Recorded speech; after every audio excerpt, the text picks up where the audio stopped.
A simple woman was still holding the trial waiver slip when they started laughing. One man snorted as she stepped onto the mat in her loner gi. Another leaned in to whisper loud enough to sting. "She's gonna break the floor."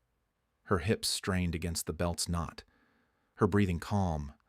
Her cheeks flushed, not with shame, but heat. No one offered to partner with her. One student made a fake bow and called her sumo, while another filmed it with his phone, chuckling as he posted it. The assistant coach smirked and waved toward her with a careless hand, inviting anyone to roll.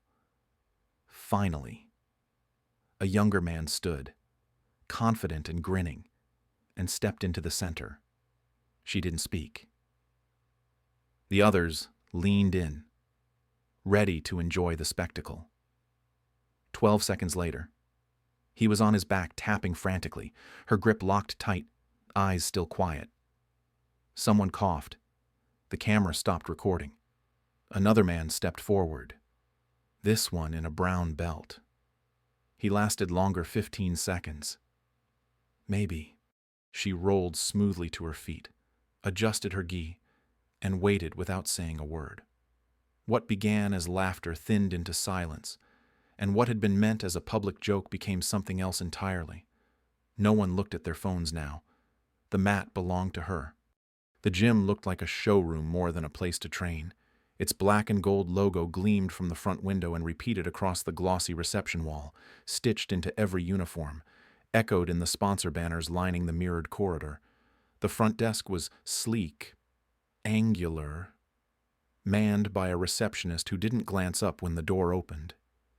Inside, the mat space stretched under warm white lighting, spotless and silent between drills.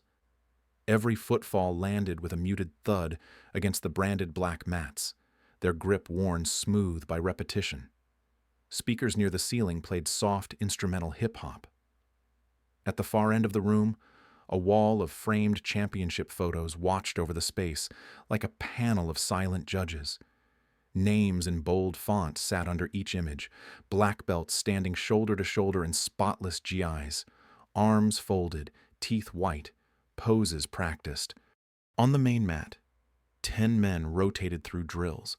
Their uniforms were immaculate, each embroidered with the gold seal of Valor Jiu Jitsu Academy, belts wrapped tightly at their waists, feet bare, shoulders glistening. A few shouted greetings at each other as they jogged back into line, calling out moves in sharp, clipped terms. Arm drag, over under. The sound of impact bodies hitting mat, slaps echoing mixed with the coach's voice booming across the space. Again, reset. She entered from the side, clutching the folded waiver form, her loner gi bunched awkwardly under one arm. The sleeves were a little short. The belt had a faint stain, her shoes gray. Worn-out trainers with cracked soles squeaked against the floor. She moved quietly, eyes lowered, her body broad, soft, slow in shape but not in purpose. A few heads turned. One of the younger students nudged the man beside him and tilted his chin in her direction. A whisper, a laugh, another glance. Then another. The receptionist finally looked up as she approached the counter. He clicked his pen twice, then slid a clipboard across the surface without a word. She filled in her name with a cheap ballpoint. The gym's logo repeated faintly behind the paper like a watermark. As she signed, the conversation behind the desk resumed about gear orders, new members, an upcoming tournament. Her name was misspelled as they logged her trial in the system. Nobody asked for clarification. She turned to enter the mat area just as the warm-up music faded. The shift was subtle, but total. The tempo of the room changed. Stretching slowed. A man in a purple belt rolled his eyes and muttered, "Trial girl." Another pretended to stumble as he stepped aside, blocking her path with a smirk. The coach, still talking to a student near the wall, barely glanced at her as she bowed faintly toward the mat.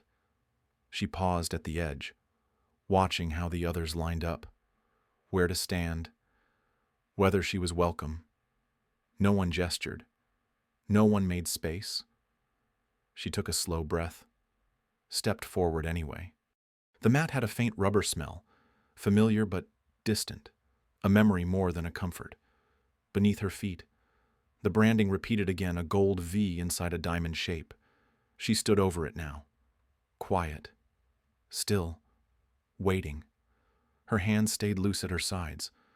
Her eyes scanned the wall at the belt rank chart, the list of names on the current comp team, the schedule of upcoming tests. Her name was not there, but she looked anyway. All around her, the room looked exactly as it should have, polished, prestigious, confident.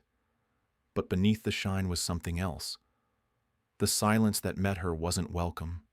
It was calculation, judgment, a readiness to measure her against what they'd already decided. They didn't see her form. They saw her weight, her posture, her shoes, her sweat before it came. The cruelty didn't shout. It didn't need to. The gym was built to speak for it. The class was already forming a line when she stepped onto the mat. Her name scrawled wrong on the whiteboard, Casey Reeves. Though her last name was Reeves, she didn't correct it. She bowed quietly and moved to the end of the row, hands at her sides, the trial band tied to her belt like a scarlet letter. Everyone else was already partnered off. A few were stretching, some tying belts, others tossing glances in her direction with thin, sharp smiles. The assistant coach walked by, glancing at her once, then past her, as if her presence was some background glitch. Coach Mason clapped once. "Let's move. 3 rounds. Positional control. Find your partners." It was a fluid shift. The men paired without hesitation, calling names, nodding toward friends. 2 blue belts bumped fists and took the center. A white belt offered a quick wave to another across the row. In seconds, everyone had someone except her. She stood at the end, unmoving. A few heads turned, watched her stillness with something between amusement and expectation. Then the whispering started. "She needs a second GI just to wrap around. Bet she's wearing sneakers under that." One man nudged his partner. "If I get her, I'm just gonna turtle and wait it out." A young student with gelled hair and a black patch on his sleeve turned to face her. He made a mock bow, dramatically lowering himself as if greeting royalty. "Sumo," he said with a grin. "What weight class are you?" "Everest."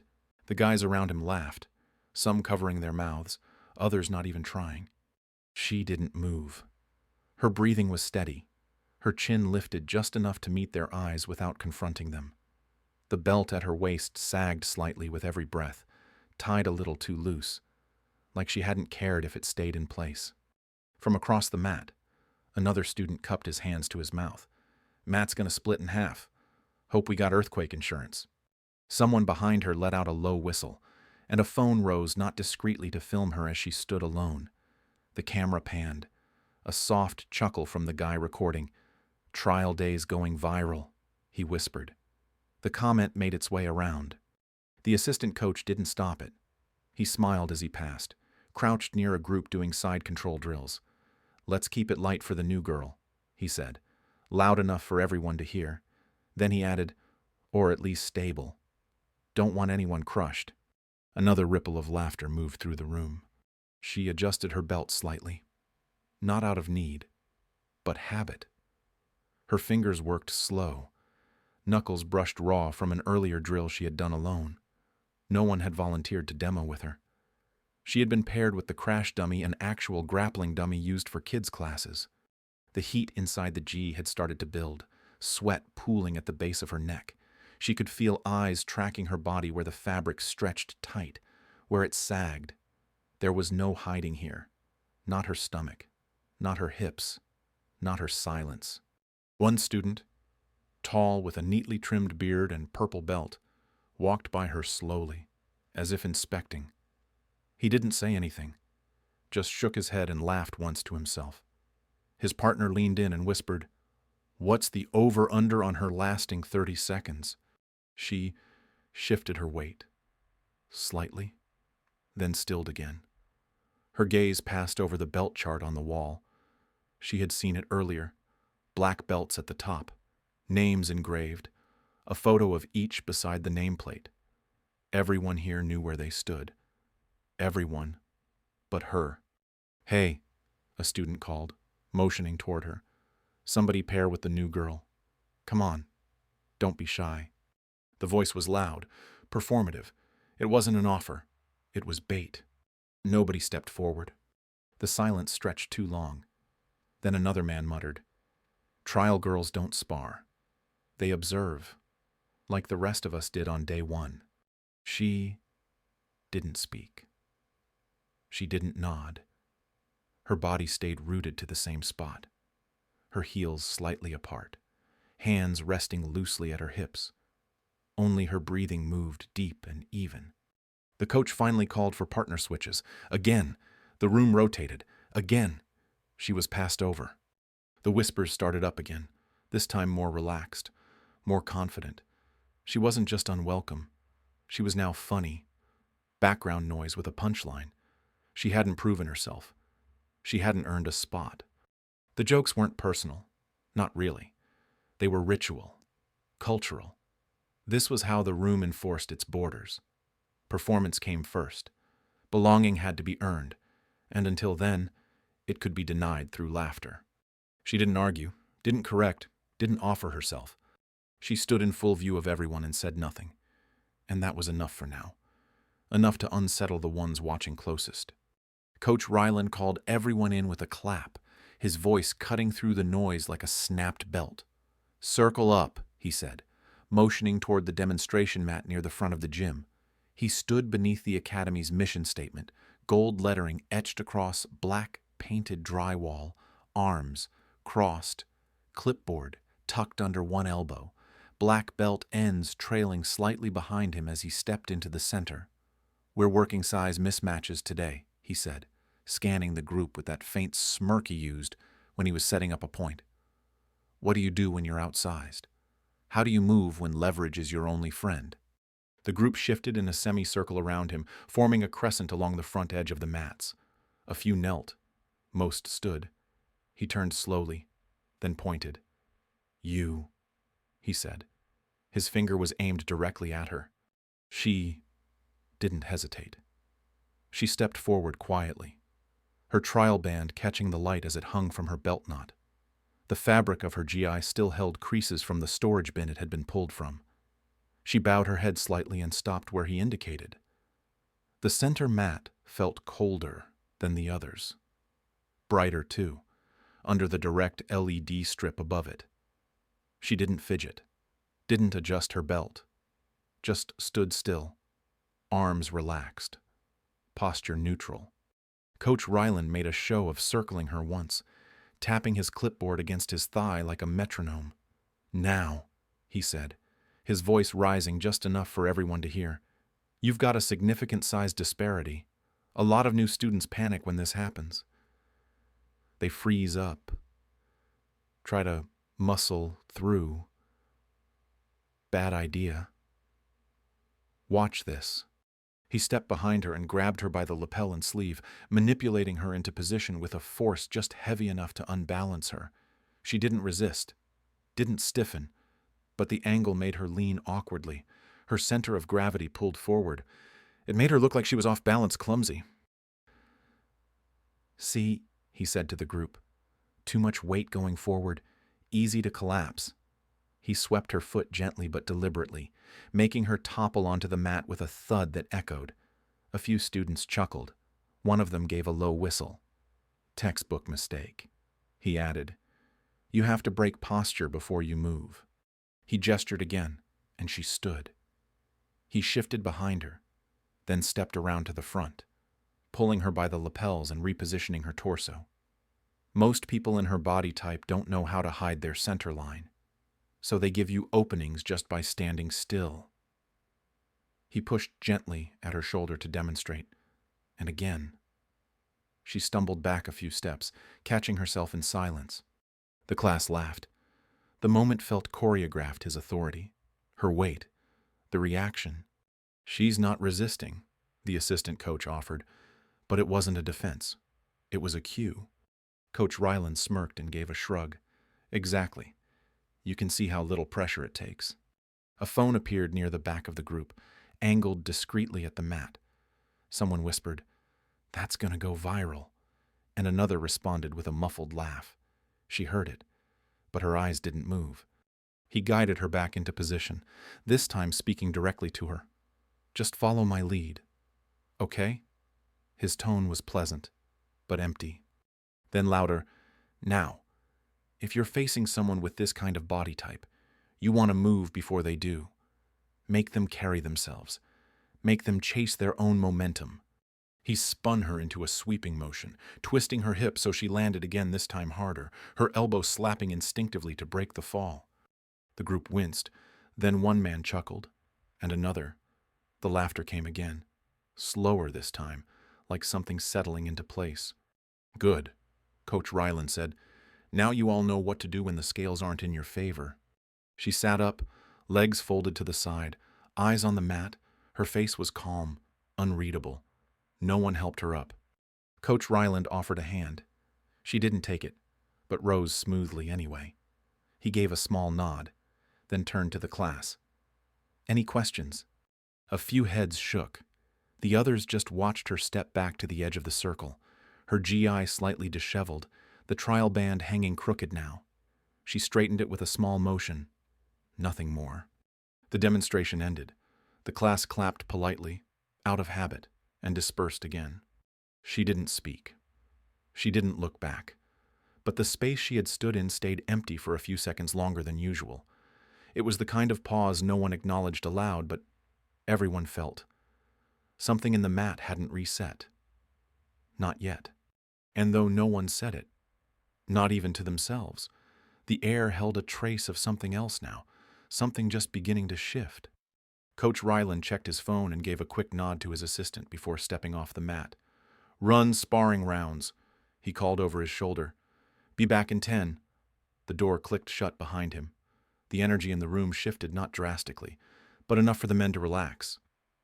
The hierarchy thinned just slightly in his absence, like a stage losing its director. The assistant coach clapped twice and stepped into the center. "All right, 5-minute rounds. Partner up," he said. Then, after a beat, he glanced in her direction. "Someone give trial girl a turn. Be gentle." The way he said it, light but loaded, sent a wave of laughter across the mat. One man even mimed tripping as he jogged past her, pretending to lose his footing under imaginary weight. "Oops. Danger zone," he muttered. No one rushed to her. She stood quietly, still in the same corner. Her belt adjusted neatly now, GI sleeves folded once to match wrist length. The trial band still dangled from the knot like a reminder. Then a voice cut through. "I got her." A blue belt stepped forward. Early 20s, lean, cocky posture, hair damp from warm-up. His grin was aimed more at the others than at her. He strutted toward the center, already rolling his shoulders loose. "Let's give her the full valor experience." Someone whistled. Another called. "Tap fast. Queen." The assistant coach chuckled but said nothing. She stepped out onto the mat. Her feet moved slowly, not with hesitation, but economy. Each step placed deliberately, soundless against the padded floor. She bowed politely, then took her stance. Her breathing was calm, through her nose, shallow and rhythmic. The room around them was still joking, still animated. Phones hovered, eyes lingered. He didn't bow. He clapped his hands once, nodded at the group, then crouched low, dramatic and showy. "Let's dance," he said. The timer beeped. For 1 second they circled. In the second that followed, he reached. His hand went to her collar, the other to her sleeve standard grip. Too eager, she pivoted, took his momentum, and slipped under it. Her arm wrapped behind his elbow. Her weight shifted forward. He tried to reset, but his balance was gone. By the end of the 12th second, he was on the mat. Her knee was across his belly, her elbow pressing lightly but firmly into his neck. He tapped, twice. Then 3 times. Fast. Desperate. Silence fell. She released the hold instantly and stood. No celebration. No nod. She simply stepped back. The assistant coach's clipboard slipped an inch under his arm before he caught it. His mouth opened, but he didn't speak. No one laughed now. Rematch, the blue belt mumbled, still breathless. But someone else was already stepping forward. A brown belt this time. Older, broader, less arrogant. He didn't smile. He bowed. She returned it. They knelt, touched hands, and began. This time it took longer. 34 seconds. He fought her grip, shifted his base, tried to roll, but she moved like she was listening to something only she could hear, like the mat whispered the angles to her before they formed. When he tapped, it was with his foot, stretched just far enough to slap the ground as his arms locked tight in her pressure. She let go the moment she felt it, always immediate, always quiet. He stood slower, looked at her, then gave a nod not to the group, but to her. He stepped off the mat. She waited. Then a second brown belt entered. Younger, stronger, focused. This one didn't speak at all. He moved aggressively from the start, but she absorbed it. When he slammed her down, the room inhaled, but she flowed with it, turned her hips, and caught his momentum like a fisherman pulling line. In 50 seconds, he was caught in a triangle he never saw forming. He tapped once. She held for one more beat, then released. Now no one moved. No one joked.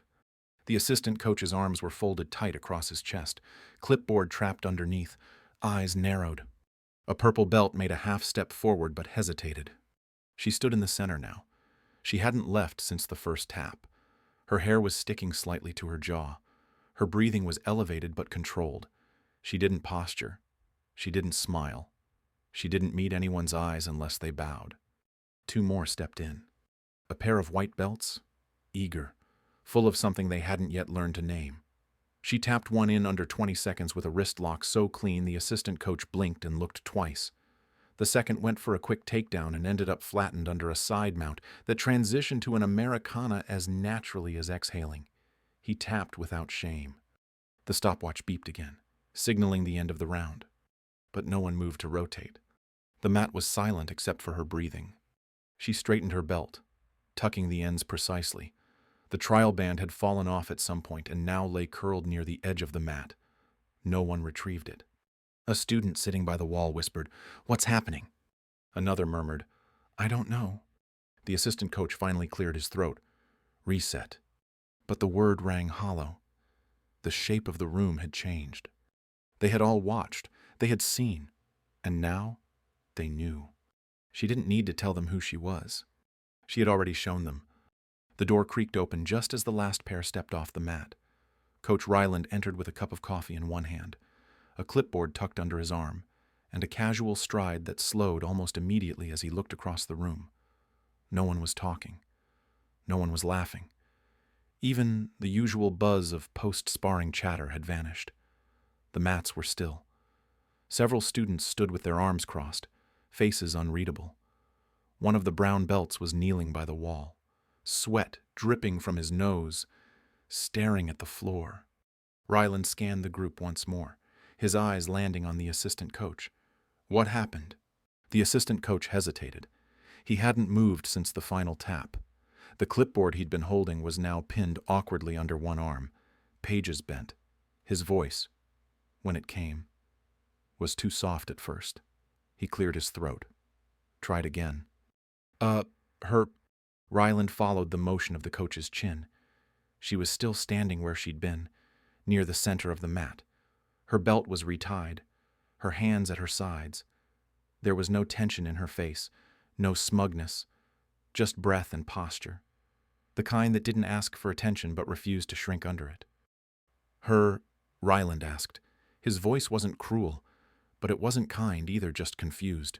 He stepped forward, raising his clipboard, flipping through the names until he found what he needed. Casey. Reeves. He read aloud. Someone near the wall corrected under their breath. Reeves. Ryland looked up again. His eyes narrowed. Then, before he could speak, the front door opened once more. This time it was slower. No noise. Just the quiet swing of the door and a man stepping inside, older, in his 60s, trim, deliberate. He wore a black jai with no patch, no academy branding. Just a narrow white bar on the end of his belt worn down until it nearly disappeared. The room recognized him before he spoke. It was Dennis Harper, Valor's co-founder, a man who hadn't stepped on the mat in 6 months, maybe more. His name was still listed at the top of the Academy's lineage chart, just above Ryland's. His face hung in a photo behind the front desk, taken years ago in another dojo, next to someone else long since passed. He didn't speak. He looked at her. Then he bowed. It wasn't a small bow, not a casual nod. It was formal, deep, the kind used only once or twice in a career, when a student becomes more than a student, or when a teacher returns to recognize one of their own. The room stopped breathing. Ryland's expression shifted, slowly.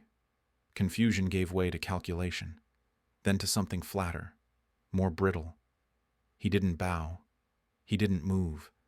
He just turned slightly, enough to glance at his assistant, who still hadn't said a word. Dennis stepped closer, not to speak, not to announce, just close enough that Ryland could see the look on his face. Something respectful, something final. No one asked her name now. The students who had whispered about her weight earlier were staring at the floor, or at the belt chart on the wall, or anywhere that didn't require meeting her eyes. One of the purple belts picked up a water bottle and held it like a shield, drinking slowly, silently. A white belt, one of the last she had submitted, stood near the lockers, still in full gear. Frozen, she bowed once more, not to Ryland, not to the group, just toward the center mat. Then she stepped off. The trial band that had fallen earlier still lay curled near the wall. She didn't pick it up. She walked to the edge, where her bag waited. It was nothing special, plain. Canvas, the kind with a single zipper and a frayed handle. She crouched slowly, picked it up, unzipped it with one smooth motion, and tucked her GE's outer layer inside. She wore a faded tank top beneath, her skin damp, hair pulled loosely back with a cloth tie that had darkened with sweat. She slid into an old hoodie, cracked at the elbows, then tied her belt in a loose knot over it. Nobody asked questions, nobody offered water, nobody spoke. Dennis turned to leave, but before he did, he placed a hand on Ryland's clipboard. He looked down at the page that held her name, then reached for the pen clipped to the top. He crossed something out. Then he left. No ceremony, no farewell. The room held its stillness for a few more seconds before someone moved. A belt hit the mat with a soft thump as a student loosened it, stepped toward the lockers, eyes fixed on the floor. She adjusted her bag on her shoulder. Her shoes weren't tied properly. They never had been. She stepped over the trial band without slowing. Ryland took one step forward, then stopped himself. His mouth opened slightly but didn't form words. He just watched as she passed, her stride unbothered, quiet, certain. The final sound was the soft click of the door behind her. It closed gently. She hadn't needed to say a word, and nothing else in the room would be the same again. The front desk was quiet when she approached. The receptionist, who earlier hadn't looked up from his screen, now sat up straighter, his eyes following her all the way from the mat. His posture had changed, no longer bored, no longer casual. The waiver form she'd signed on arrival was still where she had left it, untouched, half-filled. He reached for it, but she was already there. She picked up the pen, clicked it once, and wrote her name slowly, deliberately, in the blank space where someone else had guessed wrong. Casey Reeves, the correct spelling. Behind her, the students were beginning to move again, slowly, quietly. Most were still in their GEs, sweat drying on their skin, belts untied but not yet removed. One sat on the mat, legs crossed, watching her without blinking. Another leaned against the wall, arms folded, his expression unreadable. The assistant coach had disappeared into the office. No one called her name. No one joked. The laughter was gone, replaced by something that lived in the chest and pressed against the throat. Something heavier. She finished the form, slid it forward, and zipped her bag shut. It sagged slightly on one side, the strap frayed where it had been repaired more than once. Her water bottle clinked softly inside. As she turned, a student near the lockers cleared his throat. "Hey," he said. Voice small, but clear. "What's your name again?" She didn't answer. She didn't have to. That was when the co-founder reappeared. Dennis Harper walked in through the side hallway, not like someone entering a room, but like someone finishing a circle. He stopped beside the front desk, looked her in the eye, and nodded. "We should have welcomed you differently," he said. She nodded back, just once, not in forgiveness, not in agreement, just acknowledgement. Then she turned toward the door. She didn't rush. Her steps were even, her grip on the gym bag relaxed. Each footfall was soft but final. She walked past the belt chart, past the framed team photos, past the list of upcoming competitions. She didn't pause to look at any of it. She didn't have to. The door opened with a quiet hiss of air and soft rubber seals. She stepped through it. And just like that, she was gone. No applause, no announcement, no claim of victory, only silence. And the room, left behind, finally listening. She never needed to raise her voice, explain herself, or demand respect. In a room built to exclude her, she stayed still, and in that stillness, she revealed a strength no one had prepared for. They saw her as a joke, a mistake, a body out of place. But when the noise stopped and the laughter fell away, it was her silence they remembered, her skill, her dignity. This is what power can look like when it's quiet, when it belongs to someone who doesn't ask for permission to exist. Her story reminds us that self-worth doesn't come from being accepted. It comes from knowing who you are, even when others don't. If this story moved you, take a moment to reflect. Share your thoughts in the comments, and follow for more stories about ordinary women who turn quiet truth into undeniable strength.